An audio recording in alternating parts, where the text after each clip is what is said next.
Depuis le mois d'avril, nous parlons du thème de la prière au sein de l'Église. C'est le thème directeur des mois d'avril et des mois de mai. Et ce matin, nous allons continuer dans cette direction de parler de la prière.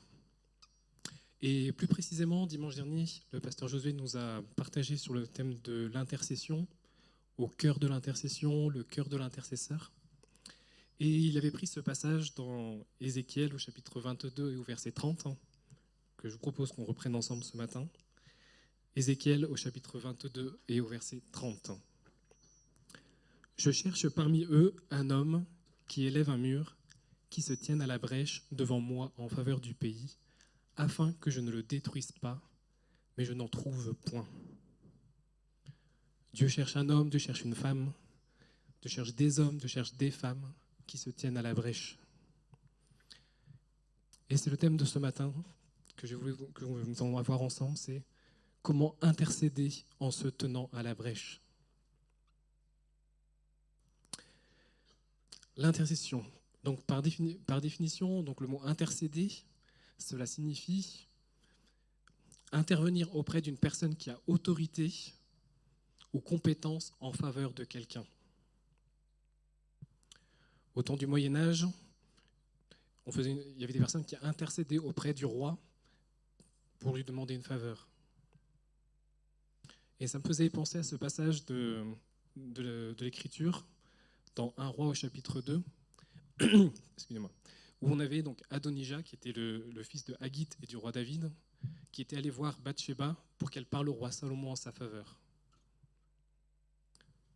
Donc Bathsheba était venue intercéder en faveur de Adonijah auprès du roi Salomon. Et pour nous, chrétiens, l'intercession, c'est prier Dieu en faveur des autres. Notre Dieu, c'est le Seigneur des Seigneurs, c'est le Roi des Rois. Il a toute autorité. Nous pouvons nous approcher de lui pour lui demander d'intervenir dans toute situation et pour toutes les personnes. Amen.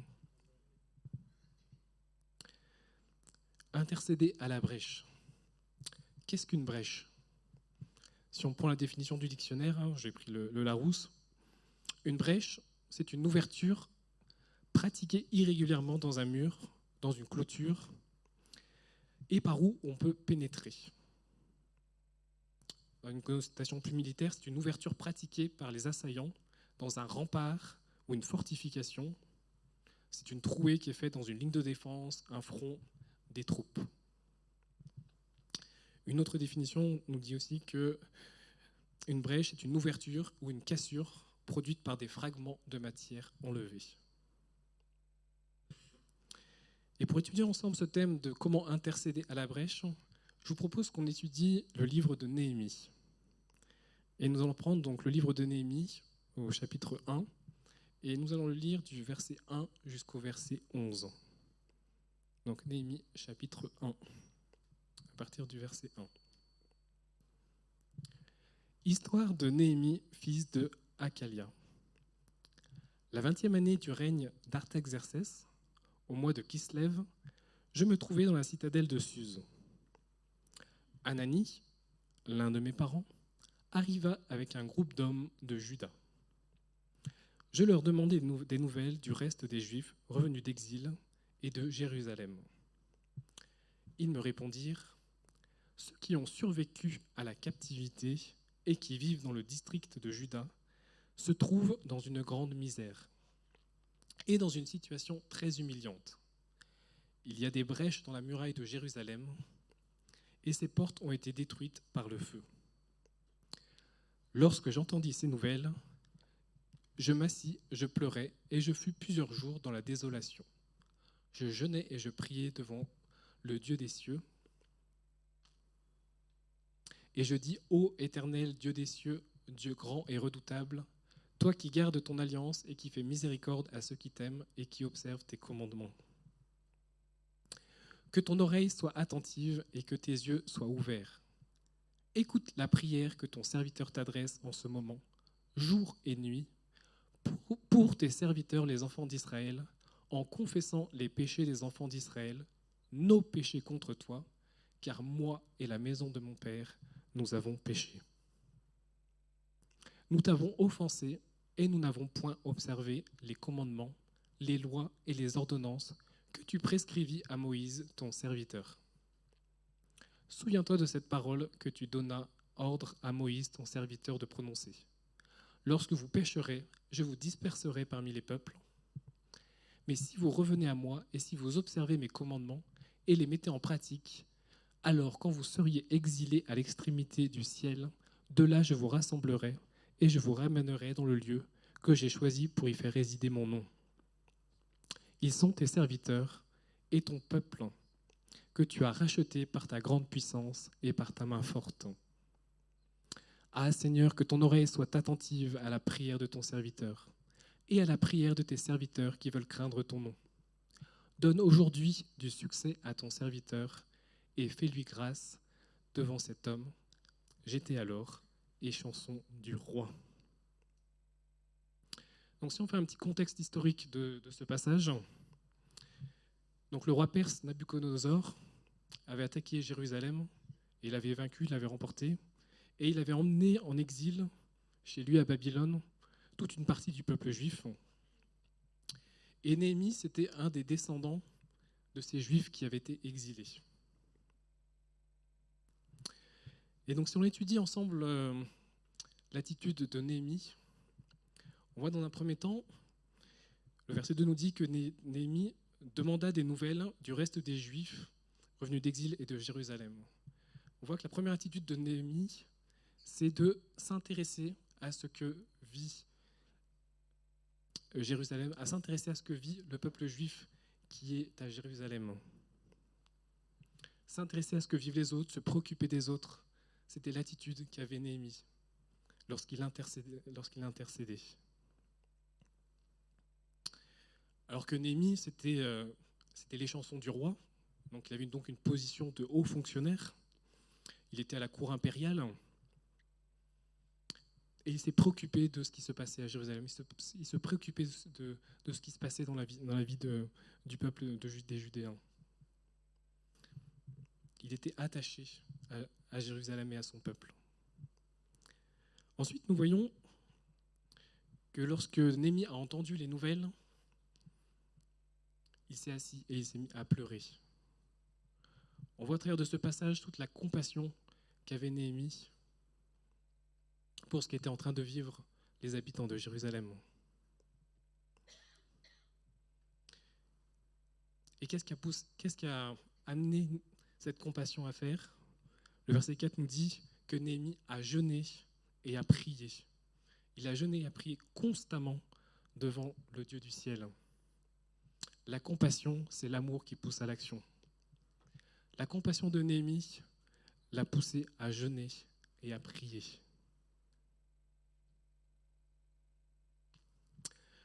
Le verset 6 que nous avons lu dit, Néhémie disait « Je suis en prière devant toi en ce moment, jour et nuit ». Néhémie intercédait jour et nuit en faveur de Jérusalem, en faveur des habitants de Jérusalem.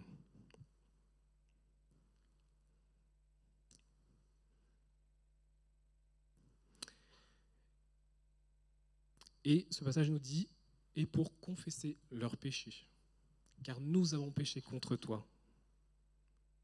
Dans ce passage, on voit que Néhémie, en intercédant, il confesse les péchés. Mais ce qui m'a marqué, c'est que Néhémie ne confesse pas les péchés, ne dit pas simplement voilà, les autres, ils ont péché. Il dit nous avons péché. Néhémie s'inclut. Néhémie intercède en s'incluant pour demander pardon à Dieu pour les péchés que lui et le peuple d'Israël a effectués. Car nous avons péché contre toi. L'intercession pour couvrir les brèches, c'est de prier pour confesser les péchés qui ont été effectués.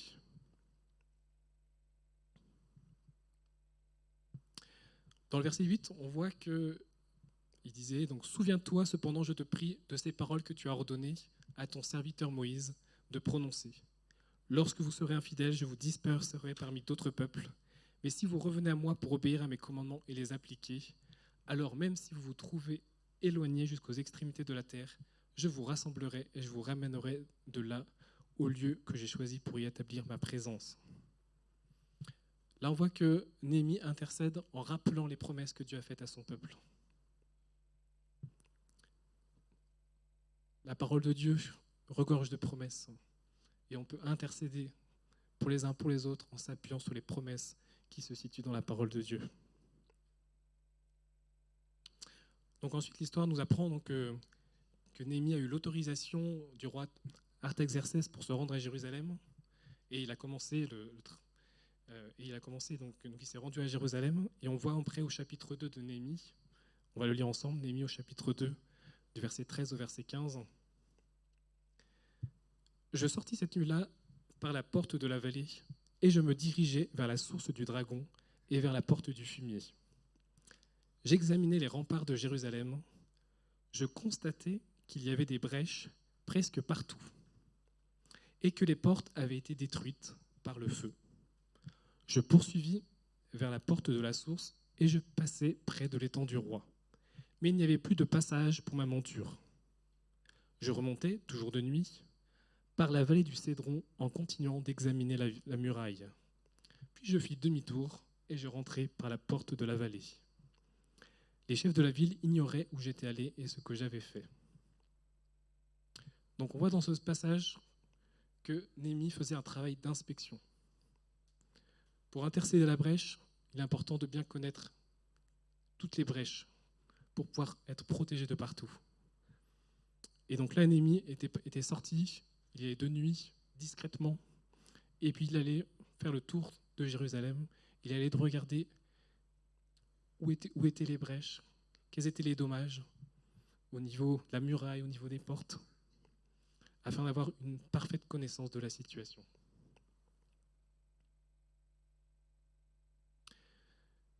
Donc là, on a parlé donc de la brèche dans la muraille de Jérusalem, mais qu'est-ce qu'une brèche spirituellement ?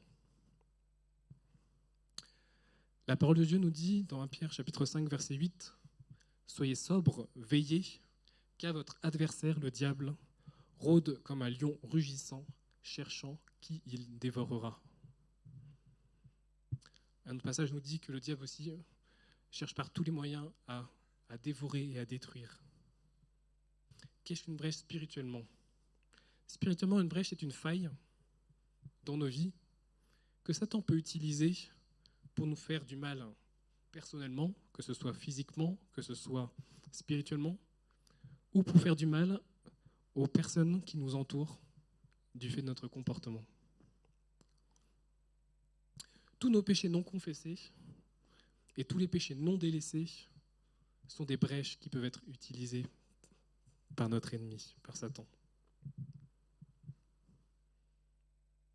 Si je manque de compassion, et c'est ma prière que je puisse progresser dans ce domaine, Satan peut attaquer les pensées de ceux qui m'entourent en leur disant « Ah, tu as vu Simon, il n'a pas compassion pour ce que tu es en train de vivre », pour essayer par exemple de discréditer les enseignements qui sont donnés.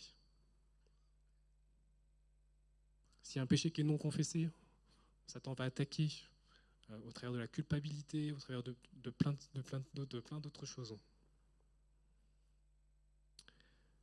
Matthieu 5, 48 nous dit « Soyez parfaits comme votre Père Céleste est parfait ».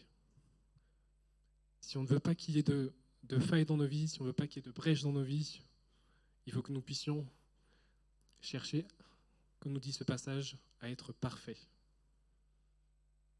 Et lorsque nous serons parfaits, il n'y aura plus de brèches.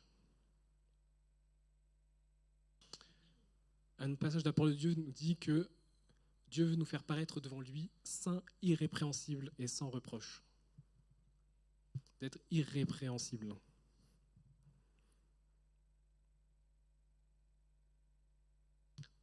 Pour être irrépréhensible, il faut que toutes les brèches puissent être réparées.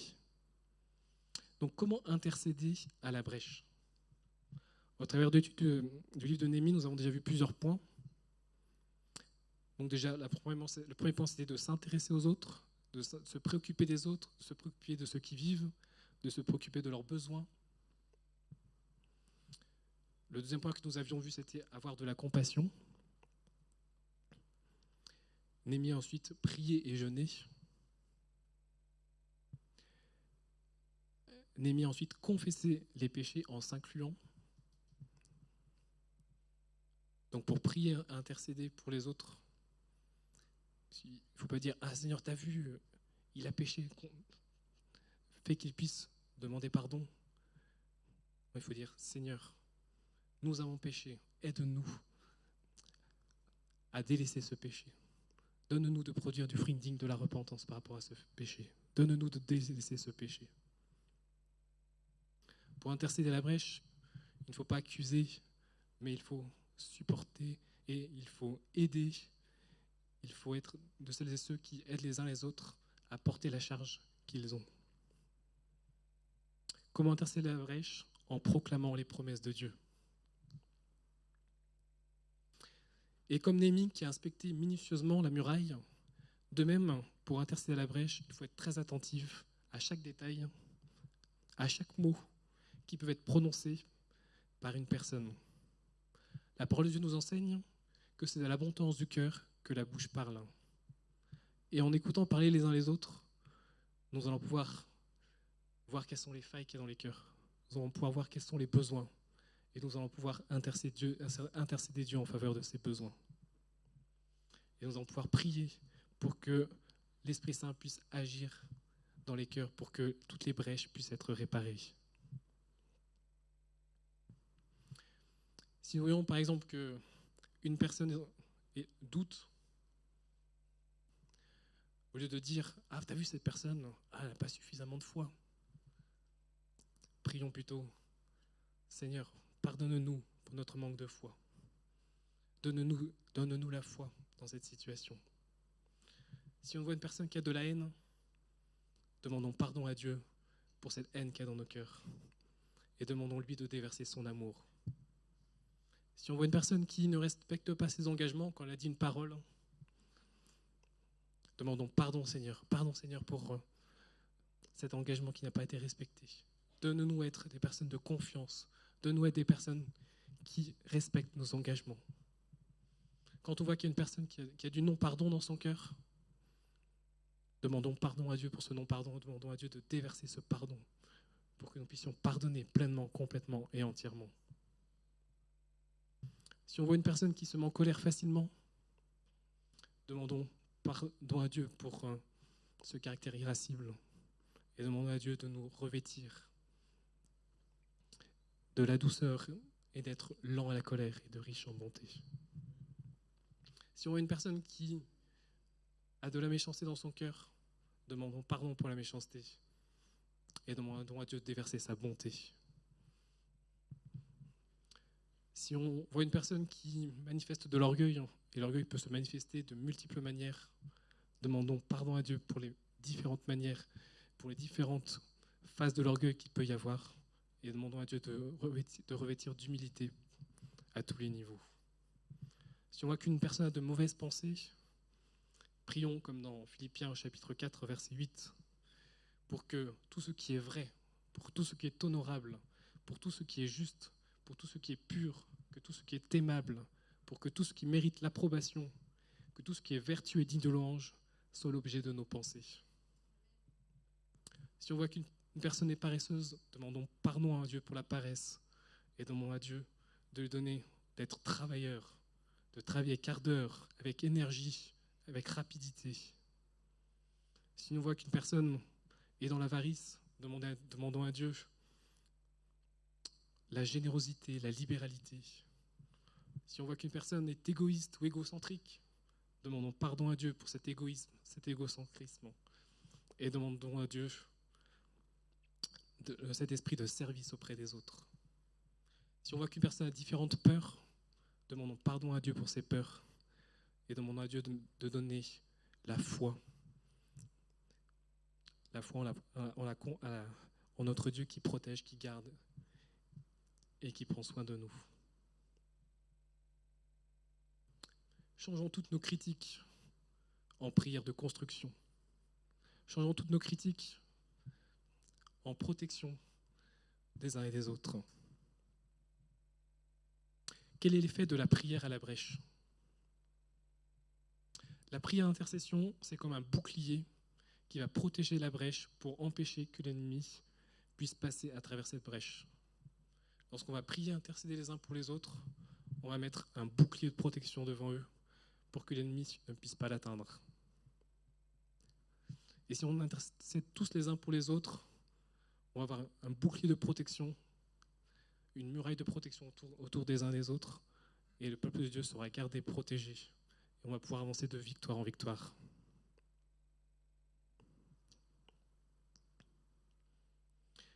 Dans Néhémie, si on continue par rapport à Néhémie au chapitre 4, versets 7 et 8, on va le lire ensemble, Néhémie chapitre 4, versets 7 et 8.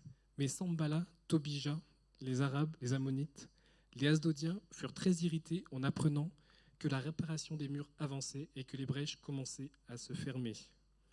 Ils se liguèrent tous ensemble pour venir attaquer Jérusalem et lui causer du dommage.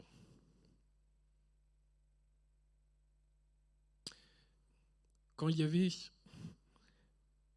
toute cette équipe qui était en train de...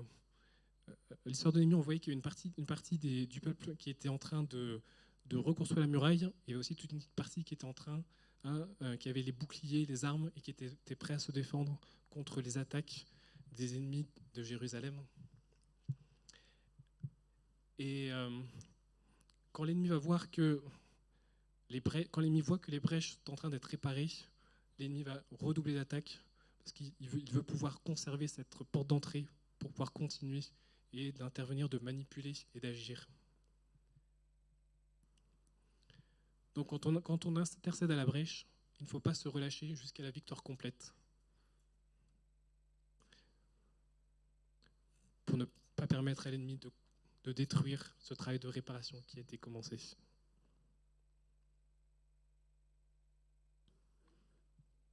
Voilà, donc ce que je vous disais là dans Néhémie chapitre 4, versets 16 à 18, il nous est dit « Depuis ce jour, la moitié de mes serviteurs travaillaient, et l'autre moitié était armée de lances, de boucliers, d'arcs et de cuirasses. Les chefs étaient derrière toute la maison de Juda. Ceux qui bâtissaient la muraille et ceux qui portaient ou chargeaient les fardeaux travaillaient d'une main et tenaient une arme de l'autre. Que chacun d'eux, en travaillant, avait son épée ceinte autour des reins. Celui qui sonnait de la trompette se tenait près de moi. » Donc l'intercesseur, c'est celui qui protège la brèche, ce n'est pas celui qui la répare. C'est celui qui mettait le bouclier de protection. Mais pendant qu'il y a ce bouclier de protection, il y a l'Esprit de Dieu qui peut continuer d'agir dans le cœur de la personne pour la transformer et pour réparer les brèches qu'il peut y avoir.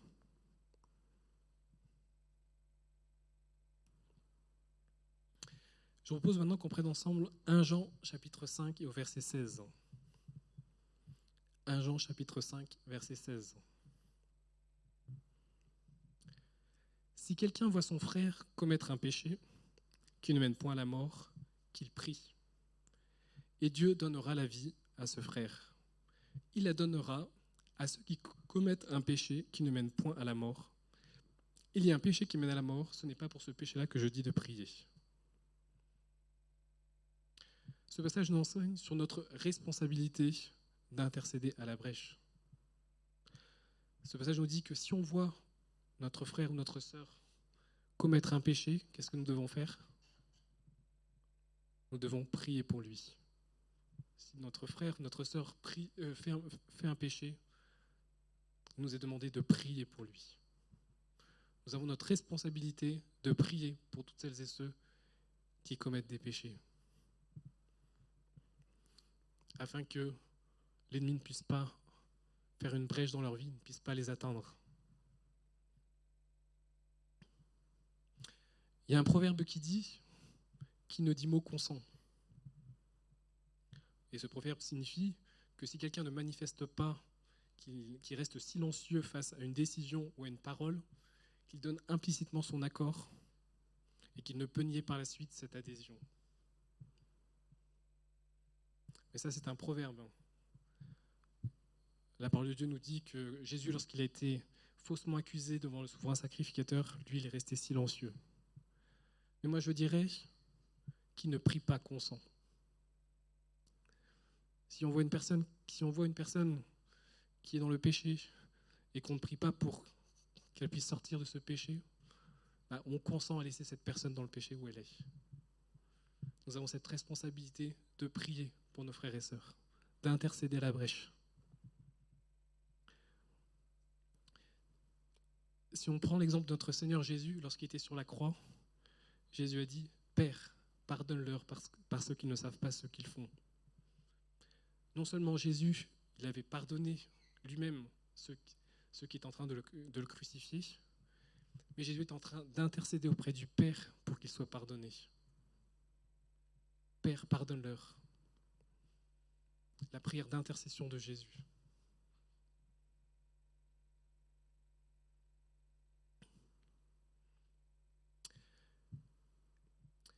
Et je voulais prendre un passage particulier sur comment se tenir à la brèche pour notre famille.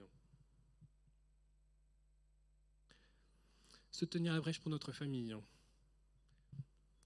Un premier point sur comment prier pour se tenir à la brèche pour notre famille, c'est de prier pour que chaque membre de notre famille joue le rôle que Dieu lui a donné. Dieu il a institué la famille, il a donné des rôles, des responsabilités à chacun, selon que l'on soit père, que l'on soit mère, que l'on soit enfant. Il y a des choses qu'on est censé faire. À l'homme, Dieu lui demande d'aider sa femme. À la femme, Dieu lui demande d'être soumise à son mari. Aux enfants, Dieu leur demande d'obéir à leurs parents, d'honorer leurs parents. Et si ces principes ne sont pas respectés, cela fait des brèches dans les familles que le diable peut utiliser pour détruire les familles, pour les faire exploser. Donc prions, intercédons pour que chaque membre de notre famille joue le rôle que Dieu lui a donné. Priez, intercédez pour l'unité dans les familles. La force d'une famille est de réaliser que leur union est aussi spirituelle.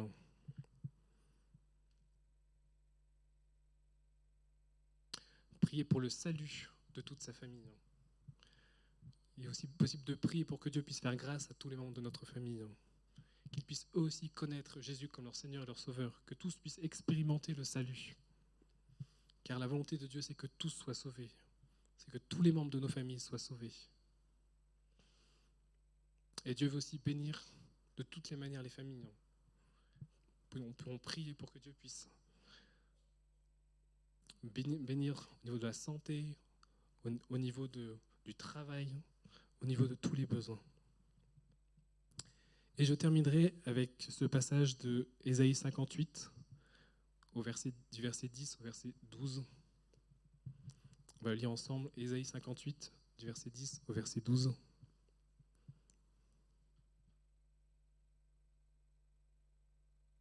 Si tu donnes ta propre subsistance à celui qui a faim, si tu rassasies l'âme indigente, ta lumière se lèvera sur l'obscurité et tes ténèbres seront comme le midi.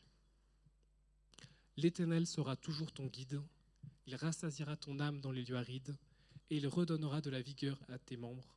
Tu seras comme un jardin arrosé, comme une source dont les eaux ne tarissent pas. Les tiens rebâtiront sur d'anciennes ruines, tu relèveras des fondements antiques, on t'appellera réparateur de brèches. Celui qui restaure les chemins, qui rend le pays habitable. Est-ce que vous voulez être ces réparateurs de brèches? Est-ce que vous voulez être de ceux qui reconstruisent sur les fondements qui ont été détruits?